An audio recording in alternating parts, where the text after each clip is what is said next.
I, Lucian of the Silver Moon Pack, reject you." The words were supposed to be my death sentence.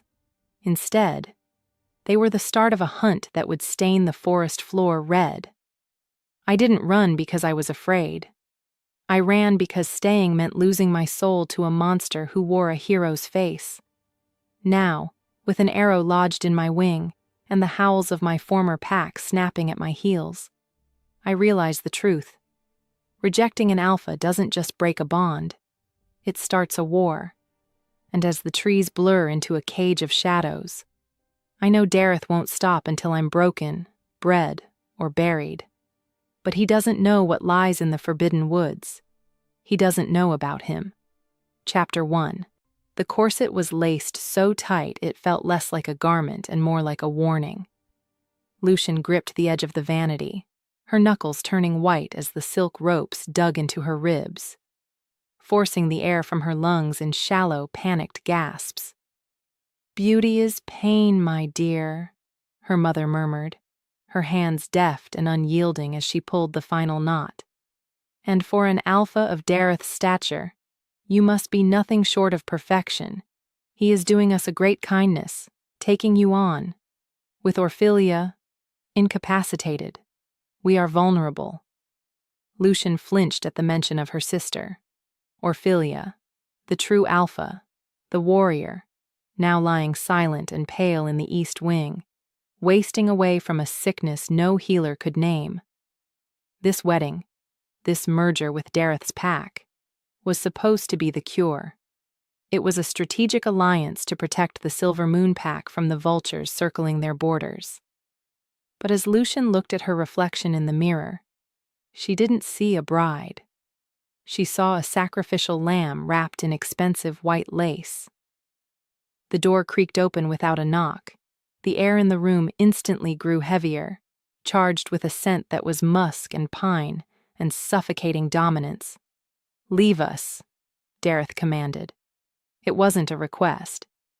Lucian's mother scurried out with a bow, closing the door with a soft click that sounded final. Dareth stepped into the room, his presence consuming the space. He was undeniably handsome, with golden hair that caught the light and broad shoulders that promised protection. But his eyes, dark, calculating, and cold, never quite matched the warmth of his smile. He moved behind her, his gaze locking with hers in the mirror. His large hands settled on her bare shoulders, his thumbs pressing into the sensitive skin near her neck. It wasn't a caress. It was a claim. "You look acceptable," he said, his voice a low rumble that vibrated against her spine. "A bit pale, perhaps, but we can flush those cheeks later." Lucian suppressed a shiver.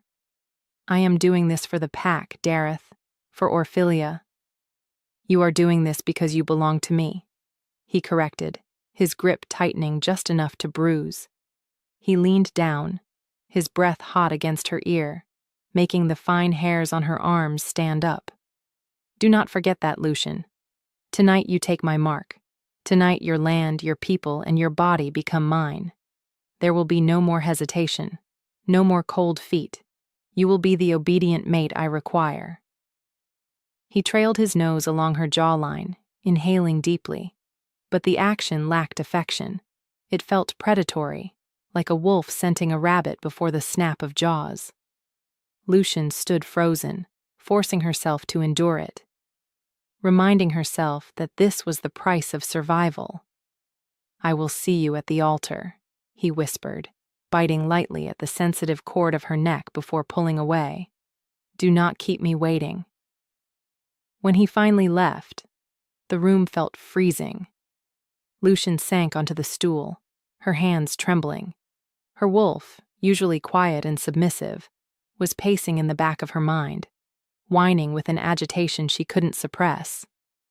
"Something is wrong," her instincts screamed. "This isn't protection. This is a cage." Needing to clear her head before the ceremony began, Lucian grabbed her shawl and slipped out of the bridal suite. She needed to see Orphelia one last time. She needed to tell her sister that she was doing the right thing. But as she passed the heavy oak doors of Dareth's temporary study down the hall, a sound stopped her dead in her tracks. It was a low, guttural moan, unmistakable and intimate, followed by a laugh that made Lucian's blood turn to ice. Chapter 2. The hallway was dimly lit, the shadows stretching long and distorted across the floorboards. But Lucian didn't need light to know who was behind the slightly ajar door. The scent hit her first. Sickly, sweet vanilla mixed with Dareth's heavy musk. It was Boris.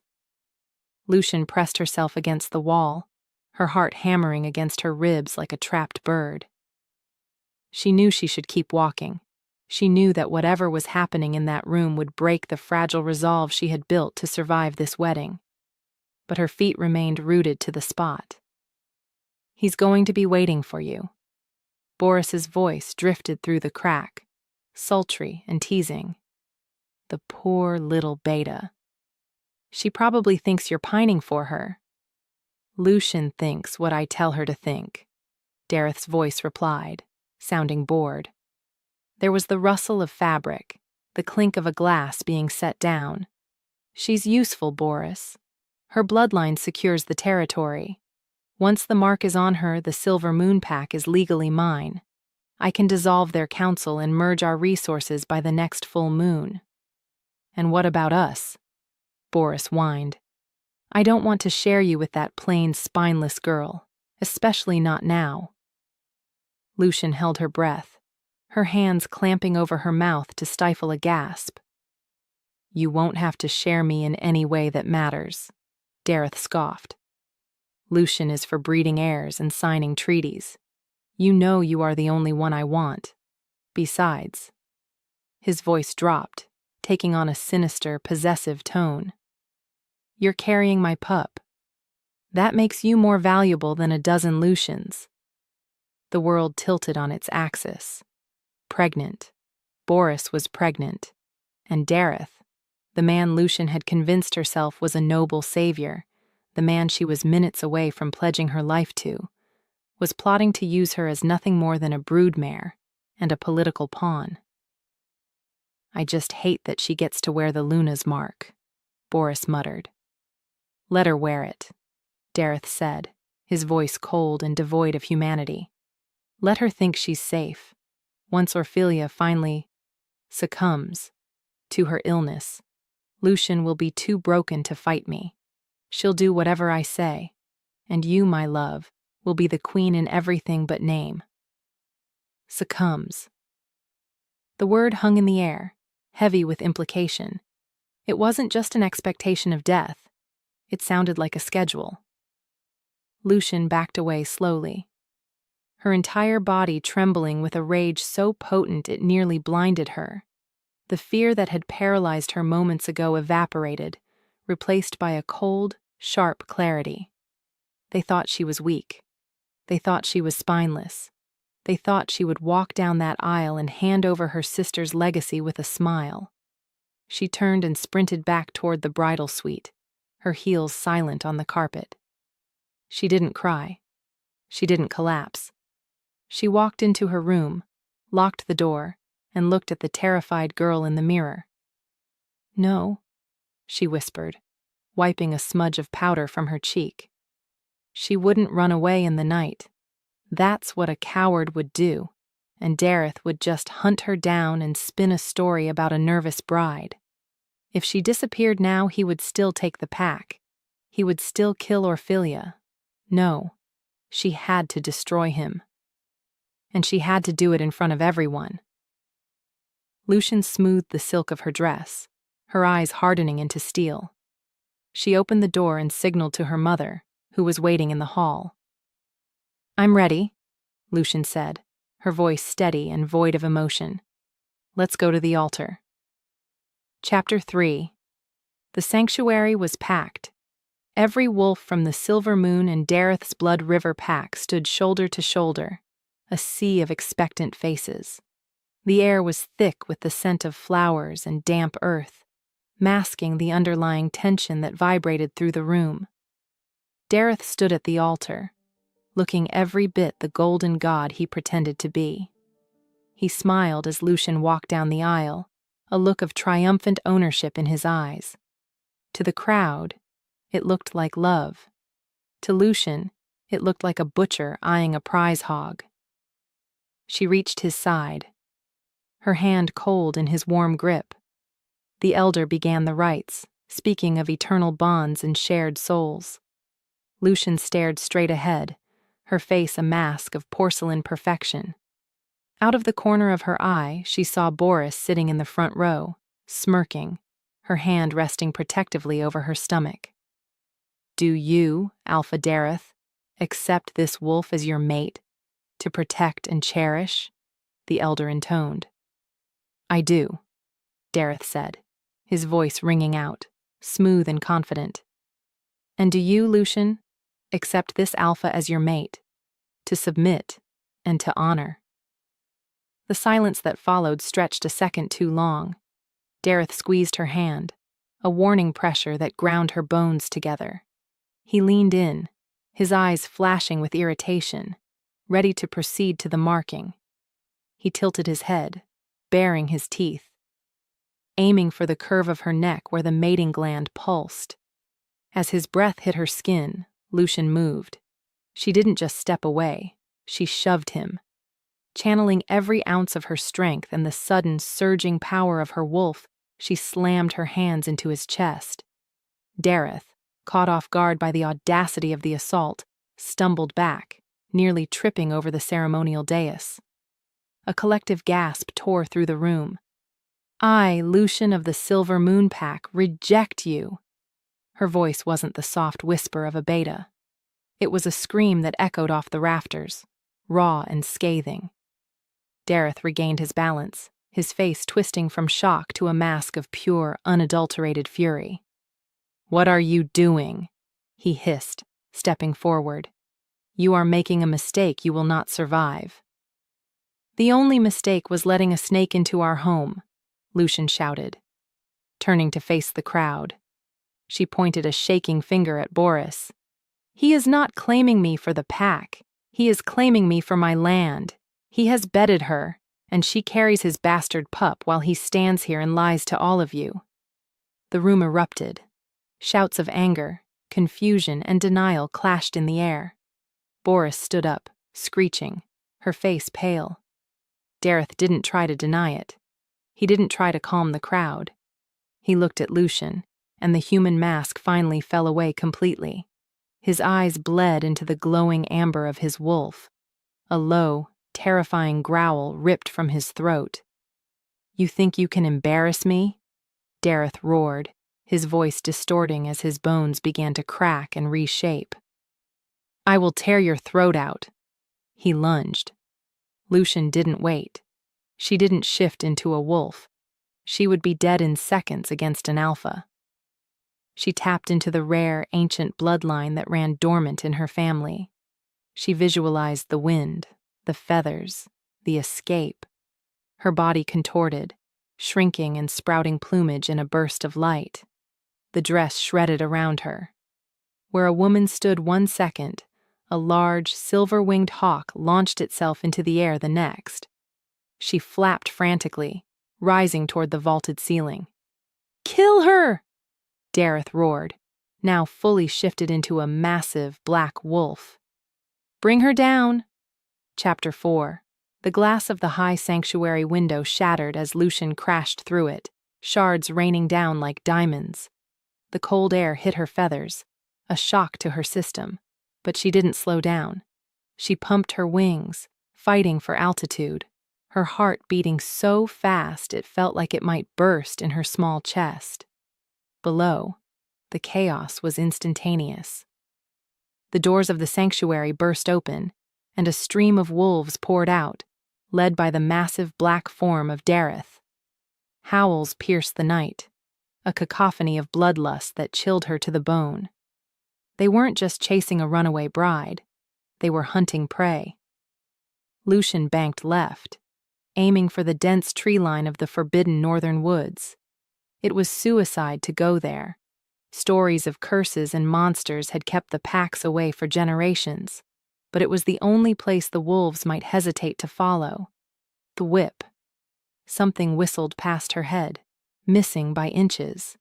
Arrows. Dareth's men had shifted back to human form and were armed.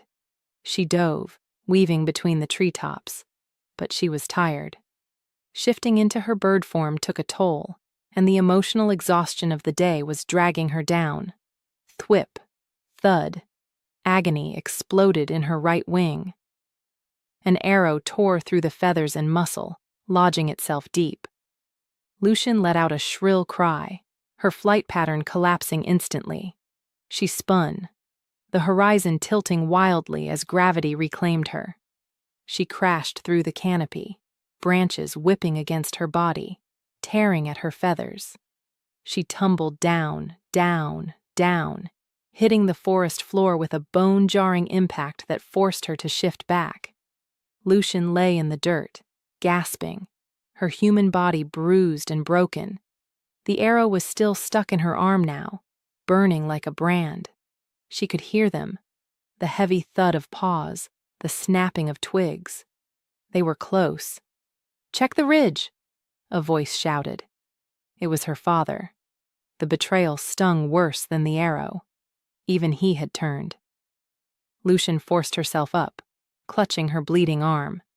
She stumbled forward, deeper into the woods where the trees grew so thick they blocked out the moonlight. The air here was different, still, silent, and smelling of ozone and ancient magic.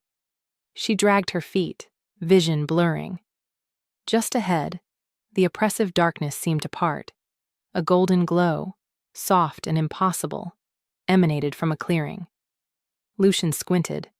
It looked like a gate, a massive, wrought-iron gate that shouldn't exist in the middle of a forest. Behind it, rising into a sky that seemed stuck in eternal twilight, was a castle. It was beautiful. It was terrifying. It was her only chance. Lucian lurched toward it, her strength failing with every step. She reached the heavy bars and collapsed, her fingers brushing the cold metal. As darkness finally overtook her mind, the last thing she saw was the massive gates creaking open on their own, and a tall figure emerging from the shadows of the courtyard, a figure wrapped in a cloak darker than the night, face hidden, moving toward her with the silent grace of death itself. Lucian floated in a sea of white linen, the softness against her skin so alien compared to the scratch of forest floor that she was certain she was dead. She blinked, expecting the gray, misty void of the afterlife. But instead, she was met with a ceiling painted in frescoes of clouds and cherubs, bathed in the warm, amber glow of a setting sun. She tried to sit up, but a sharp hiss of pain from her arm pinned her back down. She looked to her right. The arrow was gone. In its place was a pristine bandage, the scent of healing salve, lavender and something earthier, like moss, rising from it. She wasn't dead. She was somewhere. The room was vast, filled with furniture that looked centuries old but dusted to perfection. Velvet drapes hung heavy by the windows, blocking the view. On a bedside table, a silver tray materialized out of thin air with a soft clink, bearing a bowl of steaming broth and a goblet of water. Lucian scrambled backward, pressing her spine against the headboard. "Who's there?" she rasped, her throat dry. The silence of the room was absolute, heavy like a blanket. Then from the darkest corner of the room, where the shadows seemed to pool unnaturally, a voice answered. It was deep, smooth like velvet over stone, and utterly weary. "You are safe here, little bird. Drink. You lost a lot of blood." Lucian squinted, her heart hammering. She couldn't see him, only the silhouette of a tall, broad-shouldered figure standing perfectly still in the gloom. He wore a cloak that swallowed the light, a hood pulled low over his face. "Where is this?" Lucian demanded, though her voice trembled. "Did Dareth send you?" The figure stepped forward, just enough for the golden light to catch the hem of his cloak. He stopped abruptly, as if hitting an invisible wall. That wolf has no power here. You cross the barrier. You are in the castle of eternal dusk. And who are you? I am the reason this castle exists, he replied cryptically. You may call me Gray. Lucian eyed the water. Thirst gnawed at her, overpowering her fear. She reached out, took a sip, and sighed as the cool liquid soothed her parched throat. Why did you help me? My pack. They say monsters live in these woods. Perhaps they are right, Gray said, a thread of dark humor in his tone. But even monsters have manners. He turned as if to leave. There is food. There are clothes in the wardrobe. You are free to roam the gardens and the library. But there is one rule, Lucian of the Silver Moon. The use of her full title made her freeze. What rule? Gray paused, his hand gripping the doorframe. The wood groaned under his touch. You must never, under any circumstances, attempt to see my face. If I am in a room, you do not look at me. If my hood is down, you turn away. If you value your life and your sanity, you will obey this. Is that a threat? Lucian asked, her chin lifting defiantly despite her fear. It is a mercy, Gray whispered. He slipped out the door, closing it softly, leaving Lucian alone in the gilded cage. She stared at the wood, the strange command echoing in her mind. Don't look at him. It was a rule from a fairy tale, the kind that always ended in tragedy. But as she looked at the bandages on her arm and the food that had saved her life, she realized she had no choice. For now, the monster in the shadows was the only thing standing between her and the wolf at the gate. Chapter 6. Weeks bled into a singular golden haze. Time in the castle didn't move like it did in the outside world. The sun hung perpetually on the horizon, painting the sky in bruises of purple and orange, never quite setting, never quite rising. Lucian knelt in the soil of the atrium, her hands buried in the rich earth. She was planting moonflowers, their white petals unfurling in the artificial twilight. It was the first time in her life she had created something just for the sake of beauty, not utility. You have a gentle touch, Gray's voice came from the balcony above. Lucian didn't look up. She had learned the dance well. When he was near, she kept her eyes on her work, or wore the silk blindfold he had left for her on the second day. It had become a strange comfort, stripping away the visual judgment and leaving only his voice. My mother wanted me to be a healer, Lucian said, patting the soil down. But beta blood is meant for administration and strategy. Digging in the dirt was considered beneath me. A foolish hierarchy, Gray mused. She heard the rustle of fabric as he sat on the stone bench nearby. To deny one's nature is the truest form of imprisonment. Lucian wiped her hands on her apron and turned her head slightly, keeping her eyes covered by the silk strip. Is that why you hide here? Because of your nature? Silence stretched between them, filled only by the trickle of the fountain.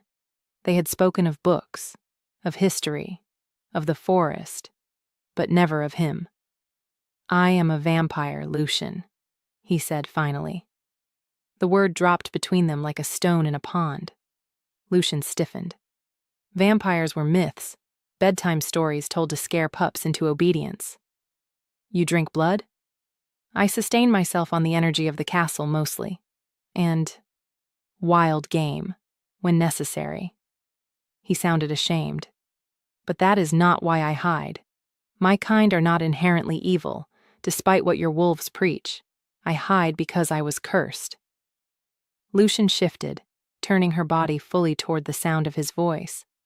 The rule: don't look at your face. It was a gift once, Gray said, his voice thick with bitterness. Beauty that could stop a heart. Charisma that could command armies. But magic always twists. Now, anyone who looks upon my face falls into a state of obsession so violent, so all-consuming that their mind shatters. They forget to eat. They forget to sleep. They would tear themselves apart just to be near me. A chill ran down Lucian's spine. It sounded like a twisted reflection of the mating bond. Forced, toxic, and lethal. "So you isolate yourself to protect the world," she whispered. "I isolate myself because I am tired of watching people die for the sin of looking at me," Gray corrected softly. Lucian reached out blindly, her hand searching until her fingers brushed the rough fabric of his cloak. He flinched, but he didn't pull away. Beneath the heavy wool, she felt the cold, hard solidity of his arm. "You aren't a monster, Gray," she said, squeezing gently. "You're just lonely." His breath hitched. For a moment, the air around them crackled with an intensity that made Lucian's heart race. Not with fear, but with a sudden magnetic pull. "Loneliness is safer," he choked out. He pulled his arm from her grasp and stood abruptly. "Do not pity me, Lucian, and do not get comfortable. This castle is a sanctuary, but it is also a tomb. You still have a life out there." "I have nothing out there," Lucian argued, pulling the blindfold down to glare at his retreating back, shrouded in shadow. "They want me dead." "Do they?" Gray paused at the archway, his voice grim. "Or is that just what you assume? Perhaps it is time you saw the truth for yourself." Chapter 7. The Hall of Mirrors was the only cold place in the castle. Located in the west wing, it was a long, narrow corridor, lined with floor-to-ceiling glass panes that shimmered like liquid mercury. Gray had told her to avoid it, but after their conversation in the garden, his cryptic words gnawed at her. "Perhaps it is time you saw the truth." Lucian stepped onto the marble floor, her reflection staring back at her. She looked healthier. The dark circles were gone, her skin glowing with the castle's magic. But as she walked deeper into the hall, her reflection began to ripple and change. The glass didn't show her face anymore. It showed the pack house. Lucian gasped, stepping closer. The image was crisp, as if she were standing right there in the Alpha's office. Dareth was pacing, a glass of whiskey in his hand. Her father sat in the chair opposite him, his head in his hands. "I can't believe it," her father moaned. "My own daughter. A traitor." "We found the vials in her room, Lyle," Dareth lied, his voice dripping with faux sympathy. "She was poisoning Ophelia. She wanted the Alpha title for herself. When I confronted her, she attacked me." "No!" Lucian screamed at the glass, slamming her hand against it. "That's a lie." The image shifted. It showed the past now. Lucian watched in horror as Boris crept into Ophelia's room, uncorking a small green vial and dripping it into the water pitcher by the bed. Ophelia, asleep and defenseless, drank it hours later. "Boris," Lucian hissed, tears streaming down her face. "You killed her. You're killing her." The mirror swirled again. It showed the present day. A scaffold was being built in the main square. Dareth stood before the gathered pack, his voice booming. "Lucian has fled, proving her guilt. She has abandoned her sister to die and broken our sacred laws. She is no longer of this pack. She is a rogue. And the sentence for rogues who harm alphas is death on sight." The pack cheered. Her friends, her neighbors, people she had grown up with. They were howling for her blood. Dareth had spun the narrative so perfectly that Lucian wasn't just a runaway bride. She was a villain. "He framed me," she whispered, her legs giving out. She slid down the glass, her reflection distorted and weeping. "He's going to let Ophelia die, and he's going to erase me. Truth is a jagged blade." Gray's voice echoed from the entrance of the hall. Lucian looked up. He was standing in the shadows, watching her. "You knew," she accused, wiping her face furiously. "You have these mirrors. You knew what he was doing." "I suspected," Gray said gently. "But you needed to see it. You cannot heal here, Lucian, if the infection is still spreading out there."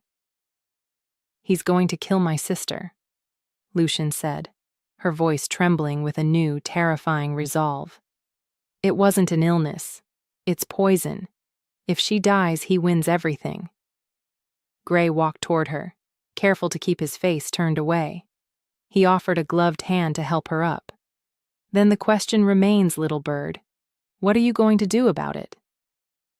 Lucian looked at the mirror one last time, at Dareth's smug face, at her father's broken posture. The fear that had driven her into the woods burned away, replaced by the cold, hard fury of a beta who had been pushed too far. "I'm going to take it all back," she said. Chapter 8. The decision hung heavy in the air, stifling the warmth of the castle. Lucian packed the few things she had arrived with, the shredded remains of her wedding dress, now washed and folded, and a sturdy cloak Gray had provided. She met him in the foyer. The massive front doors, which had welcomed her weeks ago, now looked like the mouth of a beast waiting to swallow her whole. "You don't have to go," Gray said. It was the first time she had heard him plead. He stood near the grand staircase, his hands clenched at his sides. "Stay. The poison. She may already be gone. If you go back, Dareth will kill you. Here you are alive. Here you are, with me." Lucian's heart twisted.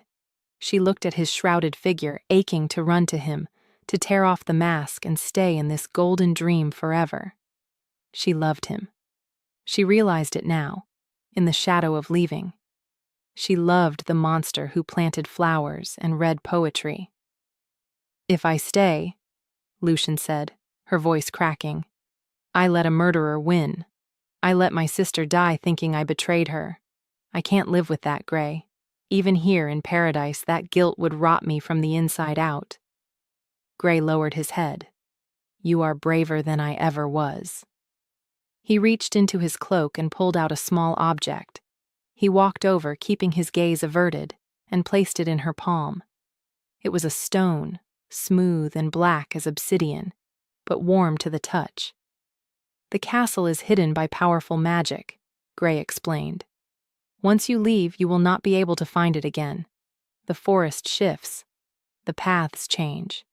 But this—" He closed her fingers over the stone. "This is an anchor.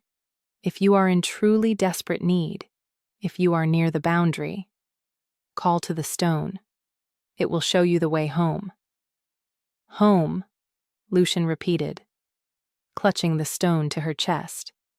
"You are my home, Gray." She stepped forward and wrapped her arms around him, pressing her face into the wool of his cloak. He stiffened, then melted, wrapping his arms around her tightly, burying his face in her hair. For a moment they just held each other, two outcasts clinging to the only safety they had known. "Come back to me," he whispered into her ear, his voice rough with emotion. "I promise," Lucian vowed. She pulled away before her resolve could shatter. She turned to the heavy doors and pushed them open. The golden light of the castle spilled out onto the dark, damp earth of the forest, illuminating the twisted trees and the encroaching fog. The air outside smelled of rain and rot. Lucian took a deep breath, steeling herself.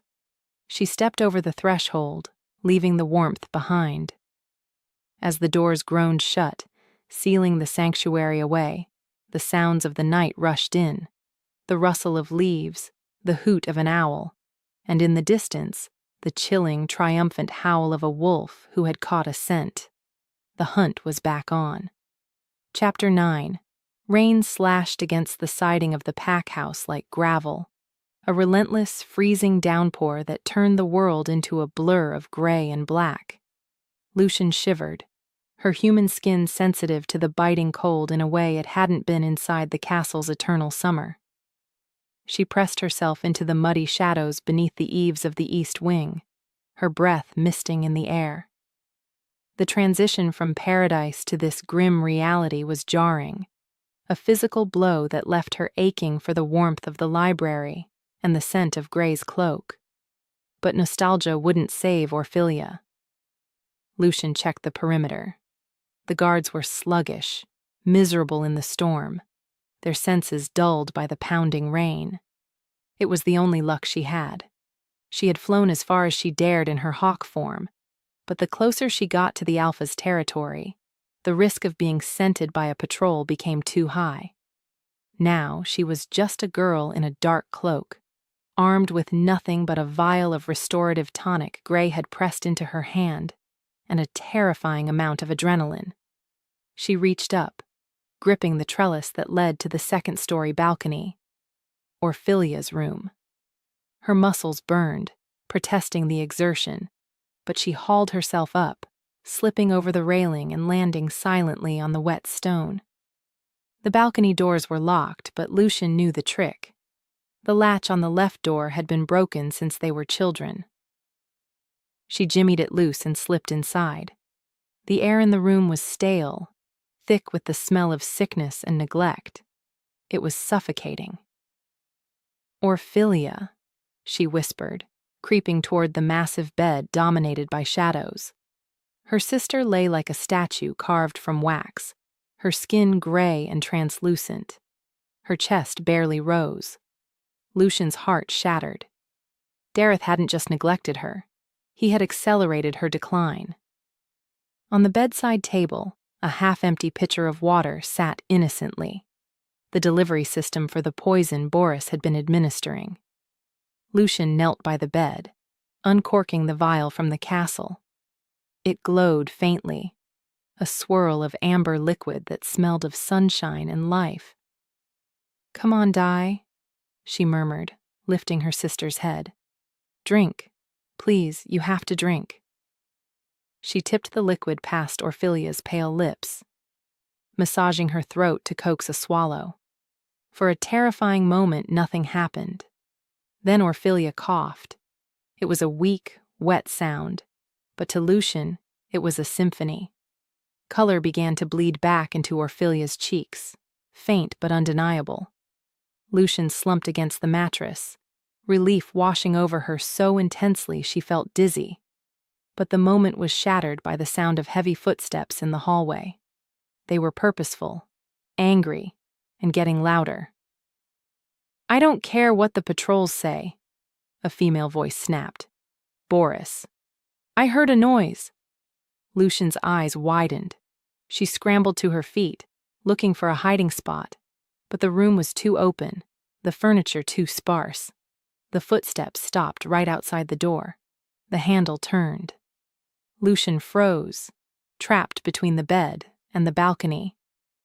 As the door swung open and the light from the hallway spilled in, illuminating her drenched silhouette against the dark room. Chapter 10. Boris stood in the doorway, a silver tray in her hands, her eyes widening in disbelief that quickly curdled into a sneer. For a second, neither of them moved, the storm outside filling the silence between them. "You," Boris hissed, dropping the tray. It clattered loudly against the hardwood floor, the pitcher of poisoned water shattering. "You actually came back." "I came for my sister," Lucian said, her voice steady despite the racing of her heart. She stepped in front of the bed, shielding Orphelia. "And to make sure you pay for what you've done to her." Boris laughed, a sharp, brittle sound. "Pay? You foolish girl. You just delivered yourself right to us. Dareth is going to tear you apart." She filled her lungs to scream, but Lucian moved first. The beta instinct to submit was gone, burned away by weeks of survival. She grabbed the heavy brass lamp from the bedside table and hurled it. Boris ducked with a yelp, the lamp smashing into the door frame. But the distraction bought Lucian the second she needed. Orphelia, wake up! Lucian shouted, shaking her sister's shoulder roughly. We have to go now! Orphelia groaned, her eyelids fluttering open. The castle's tonic was potent, but it wasn't a miracle cure for months of atrophy. Daff, she slurred, her eyes unfocused. Why is it raining? Guards, Boris screamed, recovering her balance and backing into the hallway.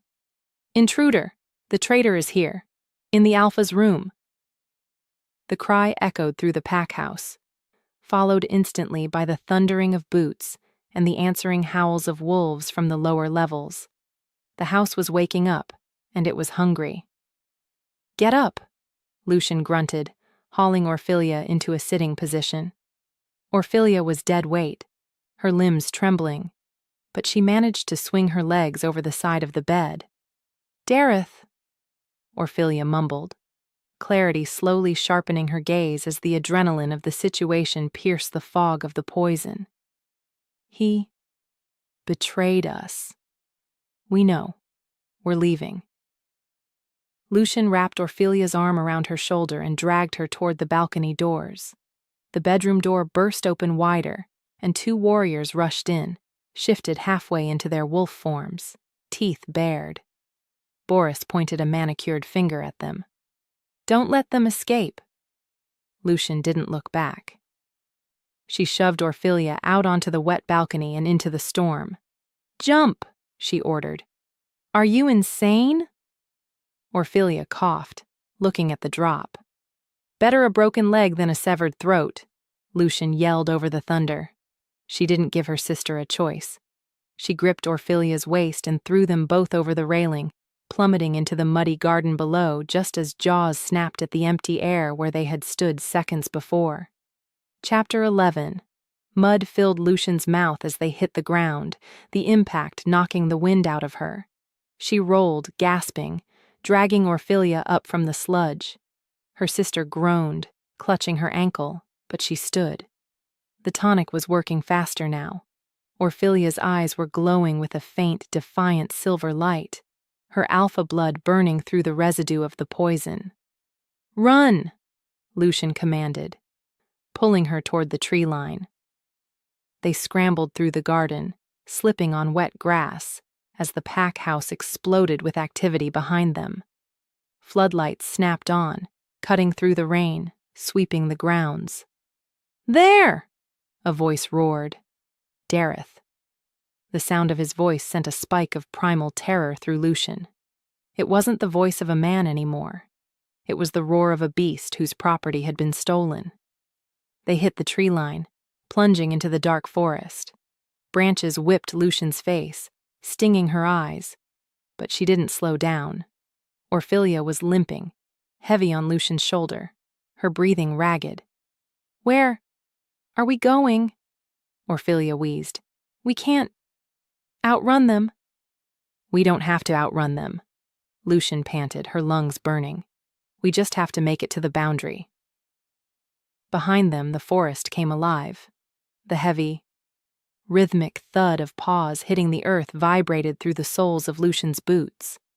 Snarls and barks tore through the night, closing in. They were being heralded, driven like deer.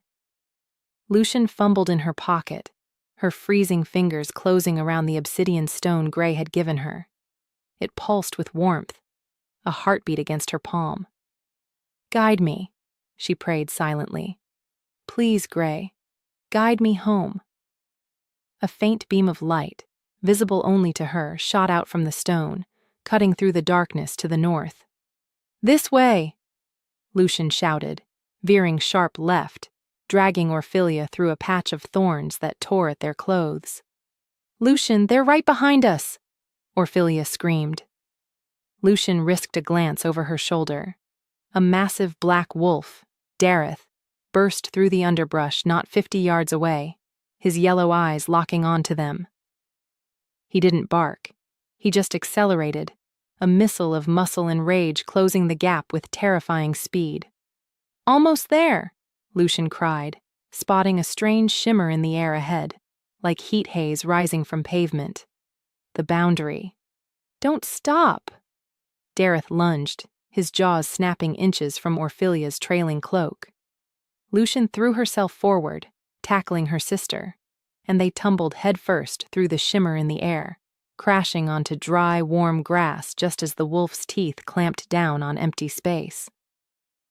Chapter 12. The silence was instant and jarring. The roar of the storm and the snarls of the pack vanished, replaced by the serene chirping of crickets and the scent of moonflowers. They lay on the manicured lawn of the castle grounds, the golden twilight washing over them. "We made it," Lucian sobbed, rolling onto her back, her chest heaving. "We made it." "Lucian!" Gray's voice rang out. He was running down the stone steps of the castle entrance, his cloak flying behind him.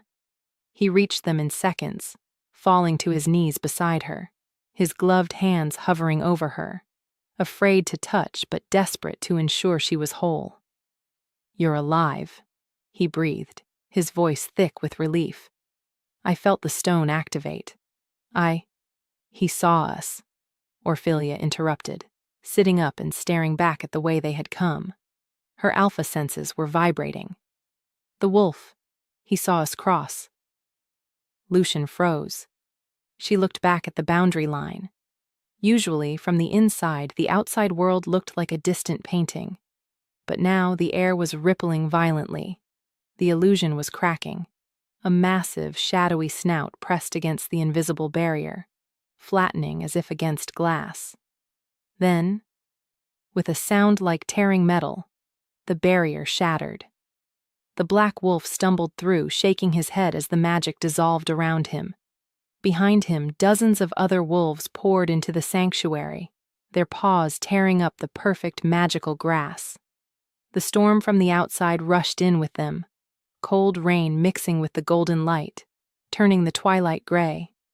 "No," Gray whispered, standing up slowly. "The secrecy, it is broken." Dareth shifted back to human form, naked and steaming in the cool air, his chest heaving.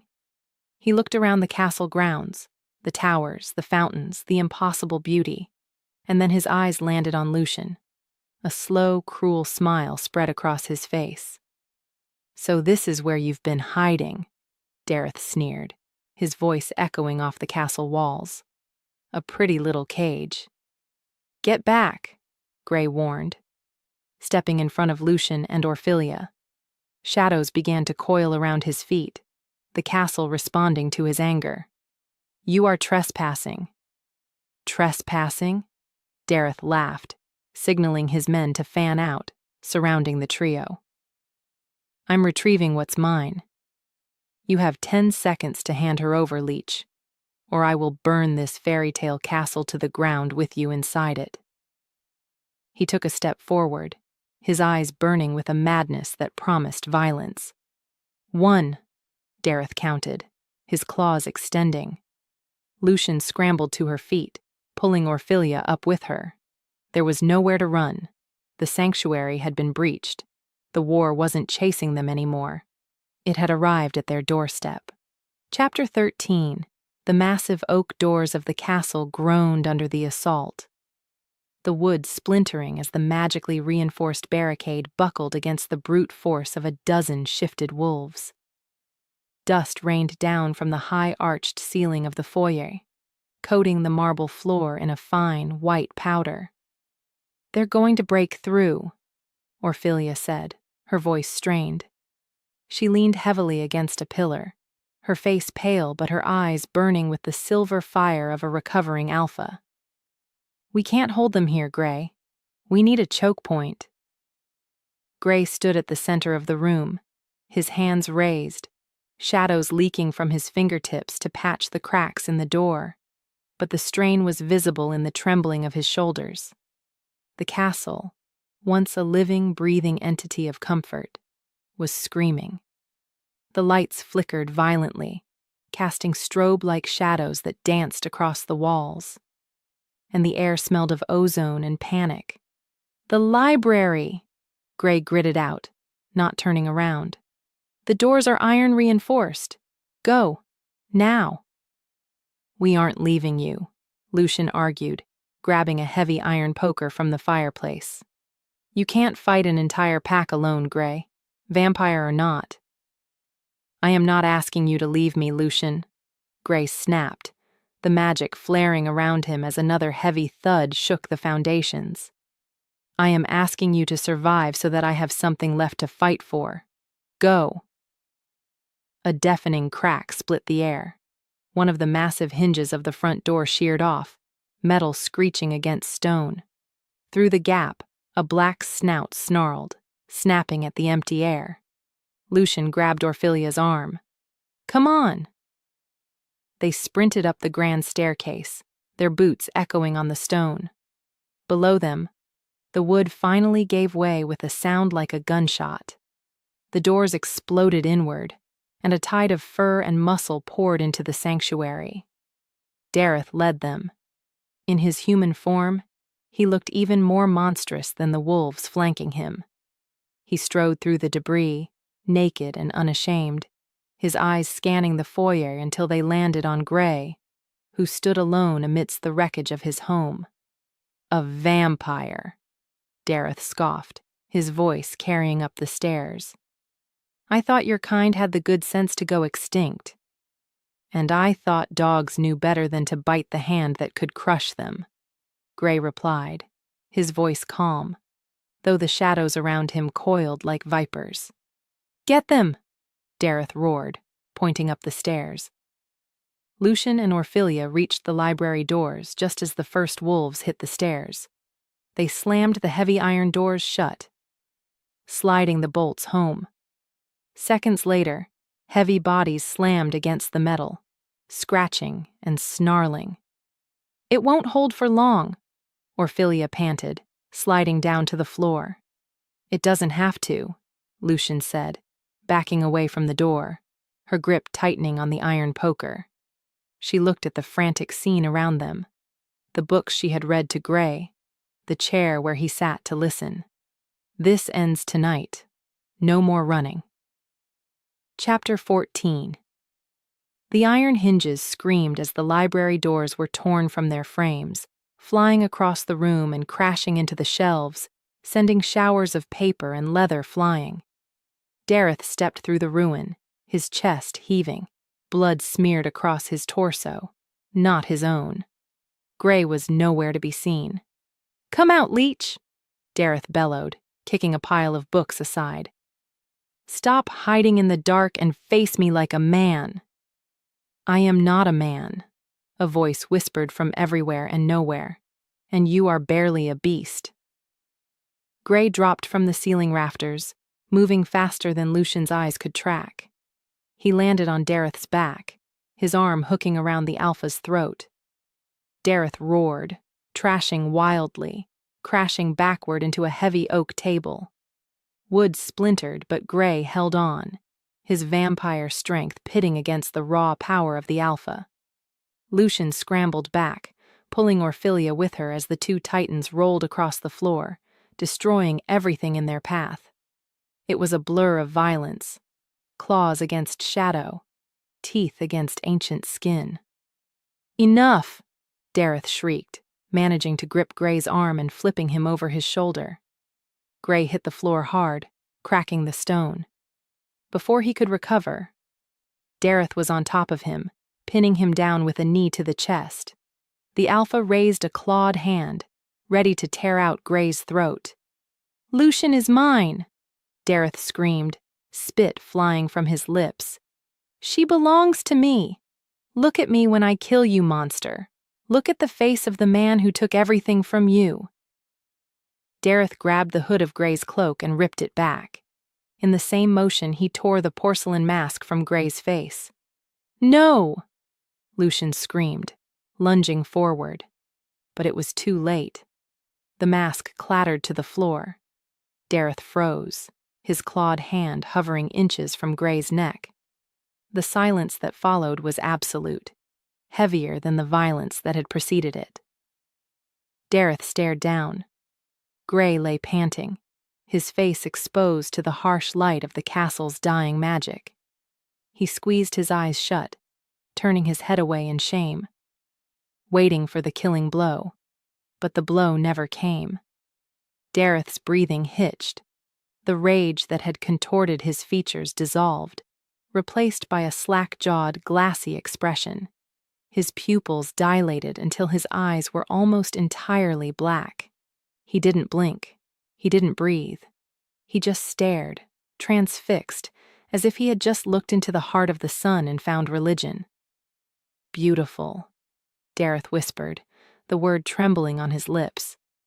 Slowly, tenderly, the hand that had been raised to kill lowered. Dareth's fingers brushed Gray's cheek, not with violence, but with a reverence that was terrifying in its intensity. "Oh," Dareth moaned, a tear slipping down his blood-spattered face. "I didn't know. I didn't know angels lived in the dirt." Gray opened his eyes, confusion warring with fear. He looked up at the man who had been trying to murder him seconds ago. Dareth fell back, scrambling off Gray to kneel on the floor. He pressed his forehead to the ground at Gray's feet, sobbing openly. "Forgive me. Please forgive me. I would burn the world if you asked me to. Just let me look at you again. Please." The curse had taken hold, and it was absolute. Chapter 15. The wolves waiting in the corridor hesitated, sensing the shift in the room. They crept in, expecting to find their alpha standing over a corpse. Instead, they found Dareth curled in a ball at the feet of the vampire, weeping and murmuring incoherent promises of devotion. "Alpha?" one of the lieutenants barked, confused. Dareth snapped his head around, his eyes wild and manic. "Do not look at him," he screeched, scrambling to block their view of Gray. "He is too perfect for your filth. Get out, or I will kill you all." The wolves recoiled, ears flattening. Their alpha had snapped. The hierarchy was broken. Lucian stepped forward, seizing the moment. She walked past the blubbering mess that was Dareth and offered a hand to Gray. He took it, pulling his hood back up with shaking hands, hiding his face once more. "Get him up," Lucian ordered the confused wolves, pointing at Dareth. "We are going back to the pack. Now." The return to the Silver Moon territory was a surreal procession. Dareth walked bound in chains, but he didn't fight them. He spent the entire journey stumbling, trying to catch glimpses of Gray, begging for a word, a glance, a punishment, anything to be acknowledged. It was pathetic. It was horrifying. When they arrived at the pack house, the elders were waiting. Orphilia, supported by Lucian, walked to the center of the gathering. She looked weak, but her voice carried the weight of her lineage. "Dareth poisoned me," Orphilia declared, her voice ringing across the square. "He framed my sister, and he abandoned his own mate, Boris, for power." "It's true!" Dareth shouted, dropping to his knees. He looked around wildly until he spotted Gray standing in the shadows of the tree line. "I did it all. I am a wretch. I am unworthy. But I will confess every sin if he just smiles at me. Tell them, my angel. Tell them I confessed." The pack watched in stunned silence as the once fearsome alpha groveled like a kicked puppy. Boris was dragged forward by the guards, her face pale as she realized her protector was gone. The trial was short. With Dareth confessing to everything in a desperate bid to impress Gray, and Boris's testimony crumbling under pressure, justice was swift. Dareth was stripped of his title and dragged to the dungeons, screaming Gray's name until the heavy doors silenced him. Lucian stood on the balcony of the pack house, watching the sun rise over the liberated lands. The pack was safe. Orphilia was reinstated. Her name was cleared. But she felt nothing. She looked down at her hands. They were clean of blood, but they felt empty. The cheers of the pack below sounded distant, like noise through water. She didn't belong here. She didn't belong in the politics, the noise, the violence. She belonged in the silence. She belonged in the dusk. "You're leaving," Orphelia said, stepping up beside her. It wasn't a question. "I have to," Lucian whispered. She turned to look at the forest, where the tree line swallowed the light. "He's waiting." "Go," Orphelia said, squeezing her shoulder. "Be happy, Daff." Lucian didn't wait. She vaulted over the railing, shifting into her hawk form midair, and soared toward the trees. She flew faster than she ever had, desperate to return to the sanctuary, to the quiet, to Gray. Chapter 16. The clearing was empty. Lucian circled 3 times, her hawk eyes scanning every inch of the forest floor, refusing to believe what she was seeing. She landed, shifting back to human form, and stumbled to the center of the glade. There was no castle. There was no golden light. There was no boundary shimmering in the air. There was only a massive, scorched crater in the earth, overgrown with rapidly spreading weeds. As if the land itself was trying to erase the memory of what had stood there. "Gray!" Lucian screamed, spinning around. "Gray!" Silence answered her. The ordinary, indifferent silence of a forest that didn't care about broken hearts. She fell to her knees, digging her fingers into the dirt where the foyer should have been. "No," she sobbed. "You promised. You said I could come home. He didn't want you to find him." Lucian whipped around. A man stood at the edge of the clearing. He was leaning against a tree, dressed in a suit that looked ridiculously out of place in the wild. He had tired eyes and looked as if he hadn't slept in a century. "Who are you?" Lucian demanded, wiping her face. "Adrian." The man sighed, pushing himself off the tree. "The architect, the magician, the idiot who granted the wish that built this place." Lucian scrambled up. "Where is he? Where is the castle?" "Gone," Adrian said simply. "When the wolf breached the boundary, when people saw him." Gray panicked. He knew that as long as he was here, people would come. They would hunt him for his face, or they would try to use him.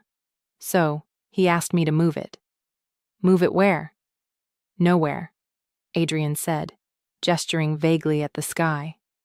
"The void. A pocket dimension between moments. It's safe, it's silent, and it's completely inaccessible." He trapped himself in nothingness? Lucian's voice rose to a shriek. "He's alone?" "He's safe," Adrian corrected gently. "That's all he ever wanted, Lucian.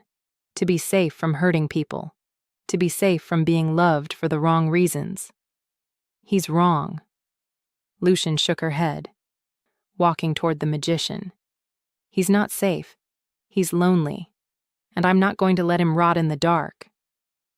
Adrian looked at her, really looked at her, with a mixture of pity and annoyance. "You can't go there, girl. The void dissolves living things. It unravels reality." "I don't care," Lucian said, stepping into his personal space, her eyes burning with a ferocity that made the immortal mage blink. "You built the castle. You moved it, which means you can send me to it." "I can," Adrian admitted slowly. "But to find a place that doesn't exist, you have to give up the place that does. If you go to him, you leave this world behind, probably forever. And the magic holding that castle together in the void, it's unstable. My presence anchors it. If I send you, the anchor snaps.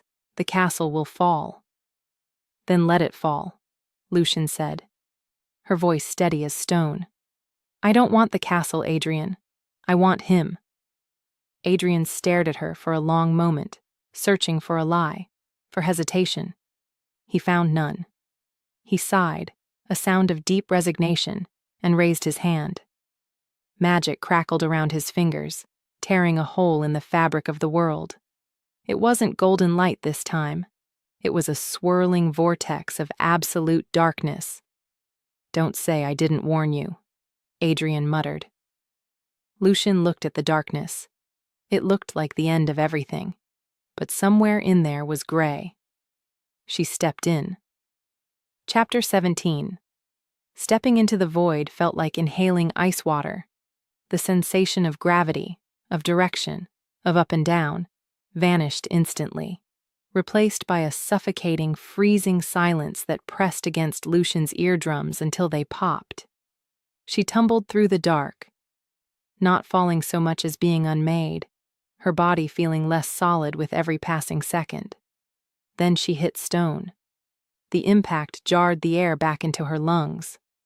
Lucian gasped, rolling onto her side, her fingers scraping against cold, rough granite. She cracked her eyes open. She was on the drawbridge of the Castle of Eternal Dusk, but the paradise she remembered was gone. The golden twilight had been replaced by a sky of static, a swirling, jagged blackness that ate the light. The castle itself was screaming. Massive cracks spiderwebbed across the walls, glowing with a sickly violet energy as the magic holding the structure together began to fail. Without Adrian to anchor it, the pocket dimension was collapsing in on itself. "Gray!" Lucian screamed, scrambling to her feet. The sound of her voice seemed to accelerate the decay. A turret to her left groaned and detached, dissolving into dust before it even hit the ground. The wind here didn't blow. It sucked, pulling at her clothes, trying to drag her into the nothingness beyond the bridge. She sprinted through the courtyard. The beautiful moonflowers she had planted were withered, turning to ash as she passed. The fountain was dry, cracked down the middle like a broken egg. Every step felt perilous, the ground shuddering beneath her boots as the reality of the castle unraveled. "Gray!" she cried again, bursting through the main doors. The foyer was a ruin. The grand staircase was missing its bottom half, floating impossibly in the air. Debris floated around her, suspended in zero gravity. She scanned the room frantically, her heart hammering against her ribs. Where would he go? Where would a man go to watch his world end? The mirrors. Lucian didn't think. She ran. She leapt over gaps in the floor where the void shone through, dark and hungry. She dodged falling masonry, her instincts guiding her toward the west wing. The hallway was elongating and twisting, the castle trying to keep her out, but she pushed through, fueled by a desperation that burned hotter than the freezing air. She reached the Hall of Mirrors. The door was gone. Inside, the room was a vortex of shattered glass. Millions of shards floated in the air, reflecting a million different versions of a broken world. And there, in the center of the storm, sat Gray. He was on his knees, his head bowed, his cloak discarded. He was waiting for the end, perfectly still amidst the chaos. "Get up!" Lucian shrieked, skidding to a halt as a large piece of the ceiling crashed down between them. Gray's head snapped up, his eyes, usually so calm, widened in absolute horror. He scrambled backward, covering his face with his arm. "No! Lucian? How? You cannot be here. It's ending. It's all ending." "I know." She climbed over the debris, ignoring the cuts the floating glass inflicted on her cheeks. "I came to get you." "There is nowhere to go," Gray roared, his voice cracking. "Look around you. I am cursed to destroy everything I touch. Leave me. Go back before the portal closes." "There is no portal," Lucian yelled, reaching him. She grabbed the lapels of his tunic, shaking him. The floor beneath them gave a sickening lurch, tilting at a 45-degree angle. "Adrian sent me one way. I'm here, Gray. I'm here for you. If this place falls, we fall with it." Gray stared at her, the terror in his silver eyes shifting into an agonizing heartbreak. He looked at the collapsing walls, the dissolving reality, and then back at her. "You foolish, foolish girl," he sobbed. "Why would you throw your life away for a monster?" "Because a life without you isn't a life," Lucian answered. The floor disintegrated. Chapter 18. They fell. The stone dissolved into mist beneath their feet, plunging them into the swirling violet abyss of the void. There was no up, no down, only the sensation of rushing wind and the terrifying sight of the castle, their sanctuary, their home, turning into stardust above them. Gray grabbed her midair, pulling her into his chest, wrapping his body around hers as if his flesh could shield her from the end of existence. He buried his face in her neck, squeezing his eyes shut. "Don't look," he begged, his voice vibrating against her skin. "Please, Lucian, don't look at me. If we are to die, let you die as yourself. Do not let your last thought be the madness." Lucian felt the cold of the void biting at her skin, but in his arms there was heat. There was life, and she was done with hiding. She was done with masks, and walls, and rules that kept them apart. "No," she whispered. She pulled back, fighting against his grip. She jammed her hands against his chest and pushed, creating enough space to frame his face with her hands. "Gray," she commanded. "Look at me." "I can't," he cried, tears leaking from his closed eyelids. "I will break you." "You can't break what's already yours," Lucian said fiercely. "Open your eyes." Slowly, terrified, Gray opened his eyes. He braced himself for the change. He waited for her pupils to dilate, for her expression to twist into the sickening, mindless devotion that Dareth had shown. He waited for her to lose her soul to the curse. But Lucian just looked at him. She looked at the sharp angles of his cheekbones, the pale perfection of his skin, the silver depths of his irises. She saw the beauty that had destroyed kingdoms. Yes, but she also saw the sorrow. She saw the man who planted flowers in the moonlight. She saw the protector who had shielded her from the wolves. She didn't feel an overwhelming magical compulsion to worship him. She just felt the steady, warm thrum of the love she had already chosen. "I see you," she whispered, brushing a thumb over his cheekbone. "Just you." Gray stopped breathing. He searched her face, looking for the madness. But he found only clarity. You aren't changing." "The curse is for strangers," Lucian realized, a smile touching her lips as the darkness swirled around them. "It forces love where there is none. But I already love you, Gray. You can't force what is already given freely." A shockwave blasted through the void. The violet energy that had been tearing the castle apart suddenly turned blinding white. The magic of the curse, confronted with a truth it couldn't override, shattered. The sensation of falling stopped. The cold vanished. The darkness bleached out into a brilliant, consuming light that felt like the sun.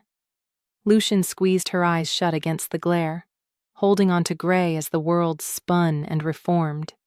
She felt grass beneath her back. She smelled pine needles and damp earth, real earth, not magic. She gasped, opening her eyes. They were lying in a meadow, tangled together. The sun, a real yellow sun, was high in a blue sky. Birds were singing. The castle was gone.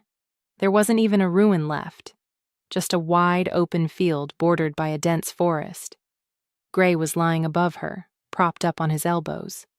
He was blinking rapidly, looking around in disbelief. He looked down at his hands, then at her. He touched his face, expecting a mask, expecting the weight of the curse. "It's quiet," he whispered. "The magic, the buzzing in my head. It's gone." Lucian laughed, a sound of pure, unadulterated joy.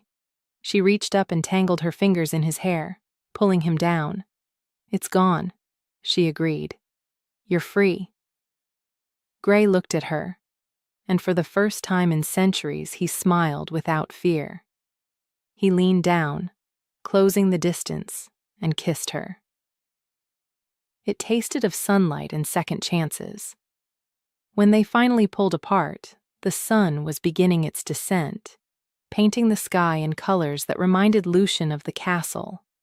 But this was better. This was real. "Where do we go?" Gray asked, helping her to her feet. He looked at the horizon, a vast world open before him, terrifying and new. Lucian took his hand, lacing her fingers through his. She looked back toward the south, where the packs lived, where the politics and the wars and the titles lay. Then she turned her back on it. "Anywhere we want," she said, pulling him toward the unknown north. "Let's go see what the rest of the world looks like."